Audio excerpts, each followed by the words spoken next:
बिस्मिल्लाहिर्रहमानिर्रहीम। बोलते कालम के साथ मैं आमिर रज़ा खान। और भारत को सबक सिखाने के लिए पाकिस्तान काफ़ी, और ये मैं नहीं कहता, अमरीकी थिंक टैंक ने कहा है, जिन्होंने कहा है कि अगर भारत ने पहल की तो पाकिस्तान इंडिया की ईंट से ईंट बजा देगा। यानी पाकिस्तान के पास वो एटमी हथियार हैं जिनका तसव्वुर भी इंडिया नहीं कर पाता है।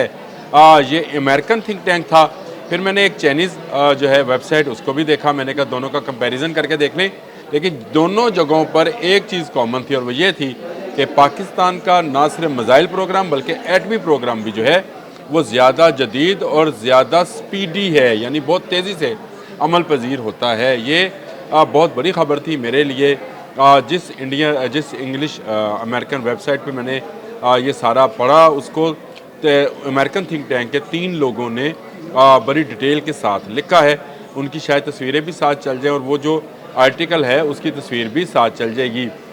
ये एक एटॉमिक साइंस जर्नल है, जिसके अंदर हैंस क्रिस्टेन्स, मैंने नाम लिख लिए थे, मैट करोडा और एलिना जॉन्स ने एक बहुत तवील आर्टिकल लिखा है, जिसमें उन्होंने ये लिखा है कि पाकिस्तान अपने एटमी हथियारों में बहुत तेज़ी के साथ इजाफा करता चला जा रहा है। उन्होंने शाहीन 3 मिसाइल की तो ख़ासकर बात की, जो एटमी वार हेड ले जा सकता है। लेकिन ये आर्टिकल क्योंकि कुछ पुराना है, और उन्होंने कहा कि साल 2025 यानी ये साल वो साल होगा जब पाकिस्तान अपने एटमी वार हेड्स की तादाद में बहुत तेज़ी के साथ इजाफा करेगा, जो कि 2022-21 में 70 से 75 एटमी वार हेड थे, वो 2025 में 200 के करीब हो जाएंगे। ये आप खुद सोच सकते हैं कि ये कितनी तेज़ी है। और उन्होंने कहा कि पाकिस्तान का जो मिसाइल प्रोग्राम है, इसका कोई जवाब भारत के पास नहीं है। और अभी एक मिसाइल का मैंने आपसे जिक्र करना है, और वो मिसाइल अबाबील है, यानी अबरहा के हाथी के लिए, यानी जो खाने काबे पे हमलावर हुआ था उसके लिए अल्लाह ताला ने जो अबाबीलें भेजी थी, हमने इस बदमस्त मुद्दी हाथी के लिए भी एक मिसाइल अबाबील तैयार कर रखा है।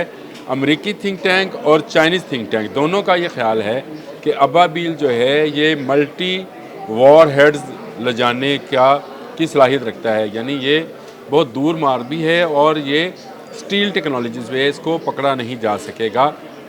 ये जो पूरी रिपोर्ट है, इसको अगर आप इसका मुवाजना करते चले जाएँ तो आपको नज़र आएगा कि एटमी हथियारों के किस कदर जो है पाकिस्तान तेज़ी के साथ काम कर रहा है। यानी 175 165 तो अब तक हो चुके हैं, लेकिन अमेरिकी थिंक टैंक कह रहा है कि 2025 तक जो है इन्होंने 200 एटमी वार हेड्स बना लेने हैं, और इसकी मिसाइल टेक्नोलॉजी भी भारत से कहीं आगे है। पाकिस्तान के पास उन्होंने कहा कि SRBMs में पाकिस्तान के पास हतफ सीरीज़ के मिसाइल हैं, हतफ 1 था, हतफ 9 ये मिसाइल हैं जो कि बहुत ही पुरअसर हैं। इसके साथ साथ उन्होंने कहा कि इसकी टेक्नोलॉजी MIRV भी है। पाकिस्तान अबाबील मिसाइल जो शाहीन 3 बेस के ज़रिए काम कर सकता है, यानी चलाया जा सकता है, उसकी टेक्नोलॉजी को भी मुकम्मल तौर पर फॉल कर लिया है। और एक एटमी मिसाइल, एक से ज़्यादा एटमी वार हेड MIRV ले जा सकता है, जो मिसाइल डिफेंस सिस्टम्स को बेवकूफ़ बना सकता है। यानी एक गोला एक तरफ जाएगा, एटमी गोला आप समझे, और दूसरा अपने हदफ पे जाएगा। और अगर ये इंडिया ने कोई बेवकूफ़ी की, जिस तरह के हालात वो पहलगाम के वाक़े को, जो खुद साख्ता उसका वाक़या है, उसको बनाकर कर रहा है, तो ना इंडिया बचेगा, ना तिरंगा बचेगा, ना तिरंगा लहराने वाले बचेंगे। ये मैं नहीं कह रहा हूँ, ये इंटरनेशनल वेबसाइट्स और इंटरनेशनल थिंक टैंक्स जो हैं ये बात कर रहे हैं। और उन्होंने कहा कि पाकिस्तान के जो मिसाइल्स हैं, जिसमें बाबर 3 क्रूज़ मिसाइल है, ये 1000 से ज़्यादा किलोमीटर का सफ़र कर एटमी वार हेड ले जा सकता है, और ये तेज़ भी है और दूर हदफ भी है, यानी बहुत दूर भी जा सकता है। और ब्रह्मोस मिसाइल जो भारत का मिसाइल है उससे बहुत बेहतर है। और इसका उन्होंने कहा कि इसका तजर्बात जो हैं वो कामयाब हो चुके हैं, और पाकिस्तान बहुत तेज़ी के साथ अपने मिसाइल प्रोग्राम और अपने एटमी प्रोग्राम को जो है जदीद से जदीद और बेहतर से बेहतर बनाता चला जा रहा है। पाकिस्तान को इसकी ज़रूरत भी थी।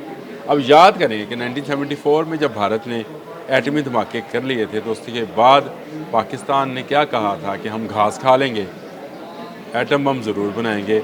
और थैंक्स टू अल्लाह کہ تمام گورنمنٹس، وہ چاہے ذوالفقار علی بھٹو تھے اور چاہے ضیاء الحق تھے، اس کے بعد بے نظیر، پھر نواز شریف، پھر عمران خان، پھر نواز شریف، تمام لوگ آئے، لیکن کسی نے، مشرف تک بھی، کسی نے ایٹمی پروگرام کو رول بیک کرنے پر کبھی حامی نہیں بڑھی، کیونکہ یہ ہماری سیکورٹی کا مسئلہ ہے۔ جب تک ایٹم بم ہمارے پاس ہے، بھارت کسی قسم کی کوئی شرارت نہیں کر سکتا، اور اگر شرارت کرے گا تو میں نہیں، امریکن تھنک ٹینک اور چائنیز تھنک ٹینک جو ہیں وہ کہہ رہے ہیں کہ دنیا کے نقشے میں بھارت جیسا ملک باقی نہیں بچے گا۔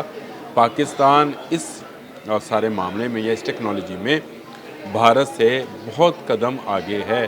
اور ابھی جو میں آرٹیکلز دیکھ رہا تھا، آج صبح سے میرا یہی کام تھا، میں نے تمام آرٹیکلز کو دیکھا اور میں نے دیکھا کہ پاکستان نے اپنی میزائل ٹیکنالوجی میں واقعی بہت زیادہ جو ہے وہ کام کیا ہے، اور نہ صرف کام کیا ہے لیکن اب پاکستان نے سمیش جیسا میزائل بھی بنا لیا ہے جو سمندر سے لانچ کیا جائے گا اور 350 سے زائد کلومیٹر پر جا کر اپنے ہدف کو نشانہ بنائے گا۔ یہ بھی ایٹمی وار ہیڈ لے جا سکتا ہے، اور اس سے آگے پاکستان اپنی آبدوز پر بھی ایسے میزائل کا تجربہ کر چکا ہے، یعنی وہاں سے بھی اس کو لانچ کیا جا سکتا ہے۔ تو بھارتی بحریہ ہو، بھارتی فضائیہ ہو، بھارتی بری فوج ہو، وہ اگر پاکستان کی طرف میلی آنکھ کر کے دیکھے گی تو پاکستان اپنے ایٹم بم کے ذریعے ان کی ساری آنکھیں نکال لے گا اور اندھا ہو کر گھومتے پھریں گے۔ آپ کو یاد ہے میں نے شروع میں آپ سے کہا تھا کہ سورہ فیل جو ہے قرآن پاک کی، اس میں ذکر ہے کہ جب اللہ کے بنائے گھر کی طرف ہاتھی والوں نے سفر کیا تو چھوٹی چھوٹی ابابیلز نے آ کر چھوٹی چھوٹی کنکریاں گرائیں، لیکن ان کو ایسا بنا دیا جیسے کھایا ہوا بھس۔ تو ہماری ابابیل بھی جو تیار ہو چکی، جس کا ہم نے تجربہ کر لیا، اور اس میں ملٹی ایٹمی وار ہیڈز جو ہیں وہ لے جائے جا سکتے ہیں، یہ بھی بھارت کو کھایا ہوا بھس، اور کھایا ہوا بھس آپ سمجھتے ہیں کیا ہوتا ہے؟ گوبر۔ اس گائے کا، جس گائے کو وہ پوجا کرتے ہیں، اس گائے کے گوبر جیسا اب بھارت کو بنا دیا جائے گا۔ پاکستانیوں کے لیے بہت بڑی خوشخبری ہے کہ پاکستان کا ایٹمی پروگرام محفوظ ہاتھوں میں ہے۔ اس وقت پاکستان کی فوج، پاکستان کی عوام، پاکستان کے سیاستدان، تمام پولیٹیکل پارٹیز، ہر مکتبہ فکر، چاہے وہ دینی ہے، سماجی ہے، کاروباری ہے، سب پاک فوج کے ساتھ کھڑے ہیں اور کندھے سے کندھا ملا کر کھڑے ہیں، اور سب کا ایک ہی موقف ہے کہ پاکستان ہے تو سب کچھ ہے، اور اگر پاکستان پر حملہ ہوا تو ہم سب بھارت کی اینٹ سے نہ صرف اینٹ بجا دیں گے بلکہ پھر بھارت کا نام و نشان ہی اس صفحہ ہستی سے مٹا دیں گے۔ آج کے لیے اتنا ہی۔ اللہ حافظ۔